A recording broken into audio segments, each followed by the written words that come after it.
and welcome to another episode of A Closer Look. Thank you for joining us. As key players in quality education, teachers' welfare in terms of salaries, accommodation, health and other appropriate personal support from the regulated authorities will encourage them to serve the students in their charge well. In this segment of A Closer Look, we feature some of society's forgotten heroes, teachers. In a research titled "The Challenges Teachers in Papua New Guinea Continue to Face" from the National Research Institute Spotlight issue in January 2022 by Kilala Devete Chi, the research revealed that quality teaching plays a major and important role in shaping students' academic performances. Hence, for a developing country as PNG, having quality teachers ought to be of paramount importance. Teacher Doreen Tosh from remote Western Province is testament to the plight teachers face in PNG, especially in rural parts of the country. Others with networks, they go online. But some of us without networks, we find it very hard to teach standard-based curriculum currently. So we used to find it very hard. Sometimes we go up the trees, or sometimes we pedal how to reach other places to find networks. And this is not good. As a female teacher serving in remote area, I can say this is not good for us to serve without a network in remote school.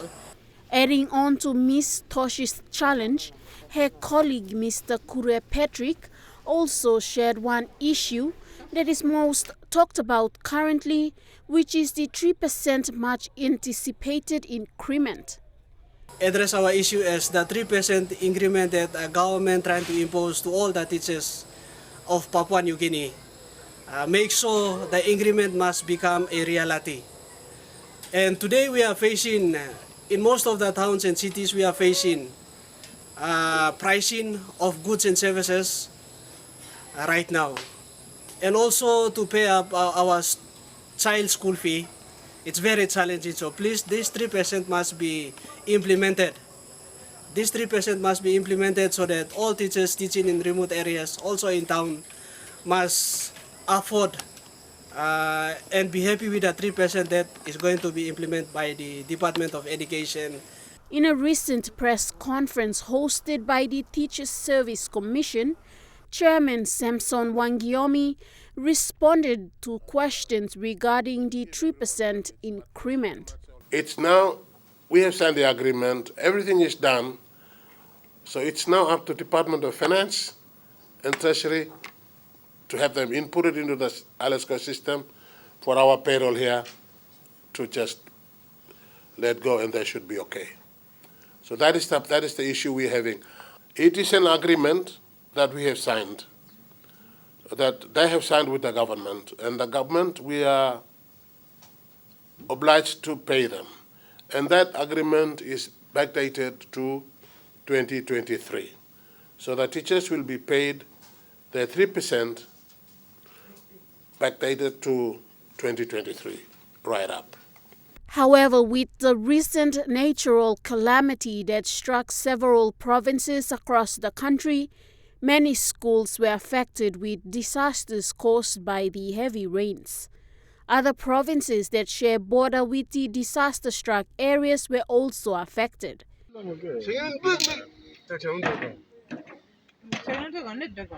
Benjamin Dranba, a teacher from the Upper Ramu LLG in Bogia district of Medeng province, shared his experience with high flooding at his remote school. So me bring him report finish long office na all to same. You just wait and see na flood and me go down. But me looking more say and work log one tap na me plus submit him this report finish lo disaster office. And me plus report him finish na only talk me for same. You just wait and see what we'll do. But Mr. Ployan me contact and long school only talk same. Worry go on but and work log come and again. So we don't know what will happen next. So mi pla big pla warrior sem. Osem Olympus blomi pla even Governor Emas step in long help me pla. All no can lose him this pla something because mi pla look more sem and big pla problem now. Teaching in service, accommodation, teachers' absenteeism, change from the outcome-based education to standard-based curriculum, and the remoteness of schools are among the challenges teachers have to deal with as they educate the upcoming generation.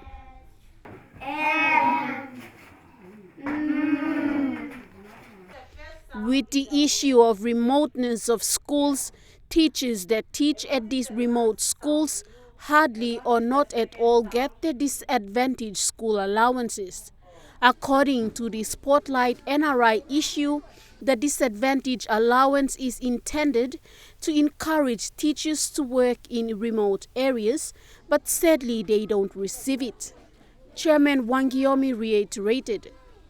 We used to get disadvantaged school allowance, a blanket 4,000 kina right across the board. But now, we are now getting our officers to identify different schools, and we'll be working on a policy where they are. So we have divided the schools into 3 parts. Right? Those are very, very extremely isolated, to those that are isolated, and those whom we can get to. So we are going to use the parity index so that the teachers don't get the same amount. So those who, the traditional 4,000 will apply to those who are in disadvantaged places. Those who are in very remote places will be paid, I think 5,000? Yeah, 5,000, and those who are in the extremely isolated schools will be paid 6,000 kina per year. As the saying goes, not all superheroes wear capes, but some teach. Sadly, these superheroes for PNG continue to suffer ongoing plights in return for their hard work, commitment, and for a good number, passion as public servants, especially in the rural parts of the country. We now take a quick break, and when we return, we will take a look at the slight decrease in fuel prices for the month of April. Welcome back to a closer look. The Independent Consumer and Competition Commission has recently announced a slight decrease of fuel prices across the country. This change occurs on the 8th of every month and is regulated by the Independent Consumer and Competition Commission, or the ICCC.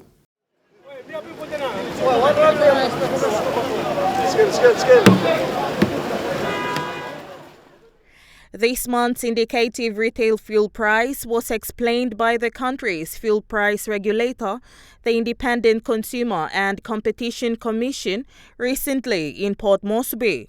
Although it is indicated that the prices have slightly decreased, the fuel price remains at a high state, both in the country and globally. ICCC's Executive Manager for Price and Productivity Division, Jack Timmy, explains this. He also outlines a couple of factors affecting the change in fuel price. Yes, so fuel price for this month is currently, there was a slight decrease, but actually, if you look at it, the prices for fuel at the moment is still very high. And this is driven by crude oil prices, global crude oil prices. They are currently very high because it is subject to demand and supply in the market. At the moment, I think the main reason why the price of fuel in the country, and not just in the country, is globally as well, it continues to remain high is because of, since 2022, is because of production cuts by OPEC. OPEC member countries have a significant impact on fuel prices when they cut production. Just last month alone, they announced an extension of 2.2 million barrels per day production cuts. That is to continue to support the current crude oil prices. Another prime factor of the change in retail fuel prices is the ongoing global tensions in the Middle East. In addition to that, we currently have geopolitical tensions in the Middle East, so it has made the situation a bit worse. So if you look at it, Around December, crude oil prices were trading around $70 per day, and now it's back up to $90, around $19 per day. And then one of the contributing factors for that is the global tensions in the Middle East, especially the Red Sea. Vessels cannot at the moment go freely between the Red Sea to the Middle East, where most of the crude oil production is undertaken. So that's the reason why it's disrupting supply and affecting prices. So it's a supply and demand issue. Timmy confirmed that kina depreciation is another common factor. Over the past 12 months, the kina has been depreciating, so it has some impact on fuel prices as well. Because when we import fuel into the country, it's in US dollars, and when we have to convert it back to the kina, it affects us with the prices we set for retail service stations throughout the country. With fuel being the lifeguard of the country, ICCC, under its current legislation, continues to ensure that there is fuel in the market for consumers.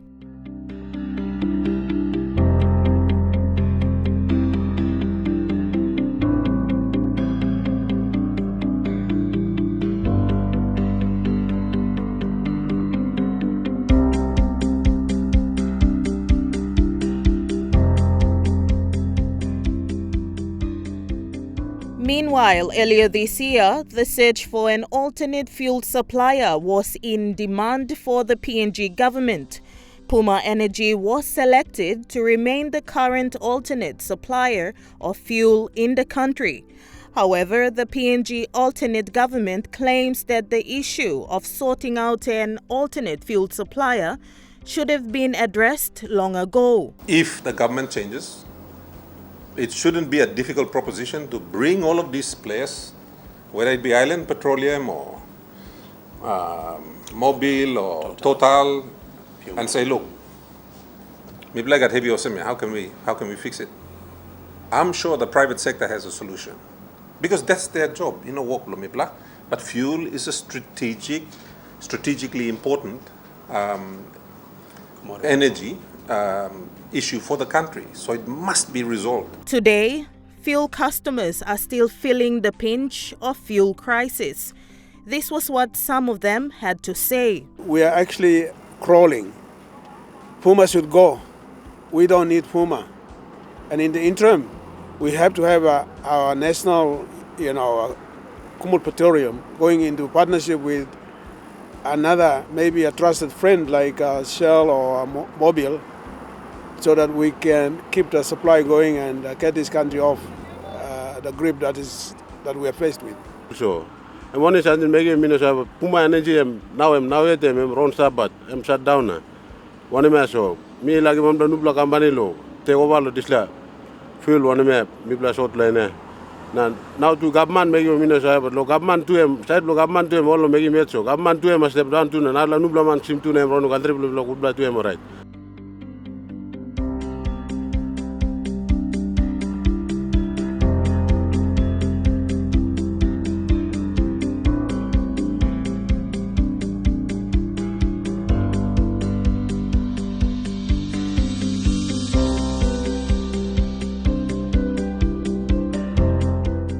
We take a quick breather now, and when we return, we will take a closer look at the Fukushima fiasco and the risk it poses. You're watching A Closer Look. In this segment, we take a look at the call on the government of Japan to cease the ongoing nuclear wastewater dumping into the Pacific Ocean at Fukushima. The civil society in the Pacific region highlights the massive implication this will have on our marine biodiversity. Various other learned and concerned voices around the region include Japanese civil society groups, environmental activists, and international environmental groups such as Greenpeace have emphasized the special risk of the disposal option chosen by the Japanese government in an age of heightened stress to the ocean system functions and climate emergency of the discharging of nuclear waste into the Pacific Ocean in Fukushima. Coordinator for Pacific Network on Globalization, Joey Tao, has called on the government of Japan to cease the ongoing nuclear wastewater dumping into the Pacific Ocean. Mr. Tao highlighted that this act by the government of Japan will have a massive implication towards the marine biodiversity within the Pacific waters. It's an important call by civil society on Japan to address this, but also from our political leaders who've raised serious concerns, is that there are other options that Japan must look into, where Japan has failed to and has commenced last year.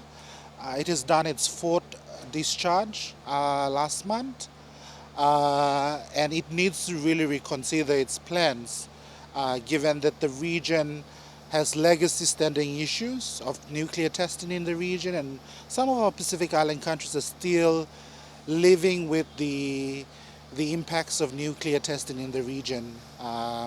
In the Marshall Islands, further north, in the Pacific, the nuclear testing, there is a dome that's leaking.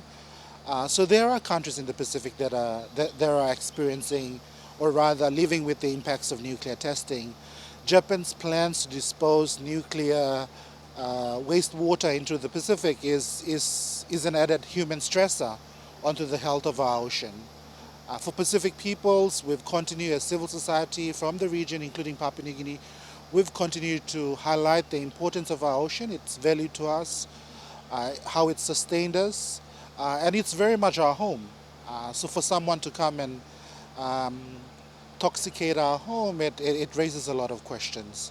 According to Coordinator Tao, the dumping of the nuclear waste will have a massive implication on the marine biodiversity within the Pacific region, highlighting on the impact this will have on the lives of people, as most of the Pacific Island are dependent on the ocean for survival. Visit by Japanese Foreign Minister for the pre-PAM ministerial held in Suva last month is a clear indication of how Japan's playing its politics in the region in terms of very much a cover-up on its current proposal or its plans that it is being discharging nuclear so-called treated water into the Pacific Ocean, one that sweet-talks the region. And we really hope that if it's a discussion with Pacific leaders, including Papua New Guinea, there needs to be some open conversations. As you know from the region, since Japan's plans last year, and it's when Japan first started disposing nuclear waste into the Pacific, nuclear treated water rather, into the Pacific Ocean, there was resistance throughout the region. Notably one from Papua New Guinea, where the Minister of Fisheries, Jalta Wong, who had raised serious concerns. So there is concerns from the region, not only Pacific civil society, but there is political concerns from our Pacific leaders. So my view of Japan's foreign minister's visit is another attempt to it's another attempt to sweet-talk the region into very much applying with what Japan plans to do over the next few years. Civil societies within the region slammed and labeled the recent visit by the Japan Foreign Affairs Minister to the Pacific region as sweet talk for the region to overlook the ongoing nuclear wastewater dumping into the Pacific Ocean. That's where we're calling on Japan to reconsider its plans. And Japan is a forum dialogue partner of the Pacific Island Forum, Leaders Forum. And if it is a forum partner, it has to have meaningful engagement with our leaders, including Papua New Guinea. And we have called on Japan to stop its plans and reconsider other options. Noting the significance of the ocean in the Pacific, Mr. Tao called on the government to cease this wastewater dumping exercise. From the Pacific civil society and civil society partners here in Papua New Guinea, welcome and support the statements by some of our Pacific leaders, especially the Minister of Vanuatu, Ralph Regenvanu, the Fisheries Minister of Papua New Guinea, Honorable Jelta Wong, who have shared some serious reservations around Japan's plans. In 2023, last year, during the Pacific Island Leaders Forum, Pacific Civil Society called for the suspension of Japan from the Forum Secretariat as a dialogue partner. We appeal to our Pacific leaders, should Japan not hear our concerns, it must be suspended. The actions of Japan are not one that is friendly to the region, and we really need to reconsider this. Mr. Tao reiterated the similar call made by leaders in the Pacific, including PNG's Fisheries Minister Jelta Wong, for government of Japan to look into this, and the civil society further called for the suspension of Japan from the Pacific Secretariat Forum. That's all we have for you on this episode of A Closer Look. Join us same time next week for another episode. On behalf of the entire team, thank you for watching and have a pleasant evening.